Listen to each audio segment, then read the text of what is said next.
I'm Laura Hohn. I'm originally from O'Fallon, Illinois, and I'm a studio potter. My grandmother was a painter, and so I used to do artwork with her when I was really little, and my mom would take me to the local art fairs, and I think I saw somebody throwing pots, and I was like, I really want to do that. I just found it so fascinating. I mean, the hands-on part, that it's so tactile and sort of instant when you're working on the wheel. It's constantly changing. By the time I got to high school, I knew that I wanted to go to college for ceramics. So I'd say any given piece probably has about 9 steps, from weighing out and preparing the clay to actually forming it on the wheel, or maybe like this piece is an example of hand building where I use the clay more like fabric. So you're actually forming the piece, letting it dry out a little bit, then doing sort of any surface decoration, and all the while sort of babysitting them through the drying process. Timing is a big part of clay work. You can't sort of just make the piece and ignore it. You really have to dry it evenly, or they'll warp and crack, and maybe even say oval out a little bit if you're going for a round form.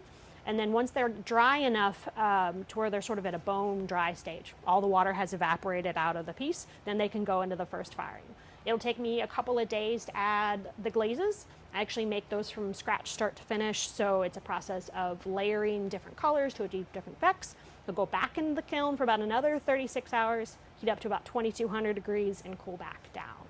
I think if something makes you go, ooh, then that's sort of the step in the right direction. That's your sort of your inner voice talking to you in some way. So I feel like if it's a joy to touch and to hold and to use daily and interact with, that's what I'm shooting for. I want them to feel sort of inviting but elegant at the same time, but maybe not so precious that you're afraid to touch it. I was so grateful to be part of the Emerging Artist Program. I learned so much, and I was so thankful to the mentors that took the time to talk with us and sort of explain their side of things and to see how they make sort of a living doing this. But they took us through everything from like how to pack a van to what you want to look for when you're preparing your photos to actually apply to the art fairs. I think it's a wonderful chance for the public to actually come and meet the artists and ask them questions like, why is this the way that you work? What intrigues you about this? What's the story behind this piece? Potters tend to work in cycles. So make a lot of things, fire all the things, glaze, and fire again, and then sort of start the process over. So I'm not necessarily seeing how pieces from